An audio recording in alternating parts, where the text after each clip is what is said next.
ഇപ്പൊ ഈ വെബ് സീരീസിന്റെ കാര്യം പറഞ്ഞപ്പോഴാണ് നമ്മൾ നേരത്തെ സംസാരിച്ചായിരുന്നു. സോ ഒരു ഡയറക്ടർ മാത്രല്ല, ഒരു ക്രിയേറ്റീവ് ഡയറക്ടർ കൂടിയാണ്. അപ്പൊ ഫാർമ പോലെയുള്ള വെബ് സീരീസിനൊപ്പം വർക്ക് ചെയ്തിട്ടുണ്ടല്ലേ?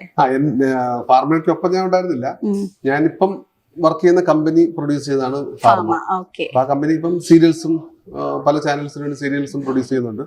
അപ്പൊ ആ കമ്പനിയുടെ ക്രിയേറ്റീവ് ഡയറക്ടറാണ് ഞാൻ.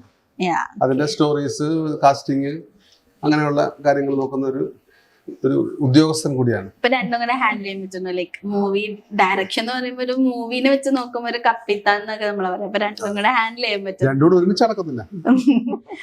ഒന്നിനവിടെ നമുക്ക് ലീവ് 2 മാസത്തെ ലീവ് എടുത്തോ, അല്ലെങ്കിൽ ആ ജോലി ഇതിപ്പോ ഞാൻ സംഭവിച്ച ഇപ്പൊ ഞാൻ ഈ സ്ഥാപനത്തിൽ എഴുതുന്ന മുമ്പ് വേറൊരു ജോലിയായിരുന്നു. വേറൊരു ആയുർവേദ, അതായത് ഒരു ആയുർവേദ കമ്പനിയുടെ മീഡിയ ഹെഡായിട്ട് വർക്ക് ചെയ്യുന്നതായിരുന്നു.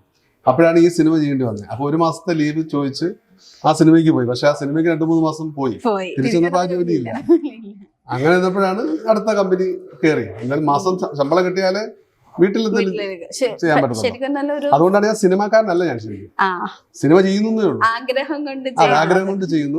സംഭവിക്കുമ്പോ സംഭവിക്കുന്നു. ഇതല്ല പറയാം, നമ്മൾ പുതിയ ആൾക്കാർ സിനിമയിലോട്ട് വരുമ്പോ കുറെ റിസ്ക് ഫാക്ടേഴ്സ്.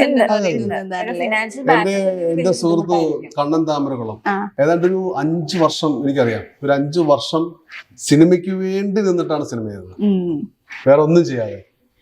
അപ്പൊ അങ്ങനെ നമ്മള് പോയി കഴിഞ്ഞാൽ നമുക്ക് ചെയ്യാൻ പറ്റും. നമ്മൾ അതിനു വേണ്ടി പോയി, അവർ ആർട്ടിസ്റ്റുകളൊക്കെ പോയി ലൊക്കേഷൻ കണ്ടു, കഥ പറഞ്ഞു, പിന്നെ അവർ പറയുന്ന രീതിയിൽ സ്ക്രിപ്റ്റ് മാറ്റി.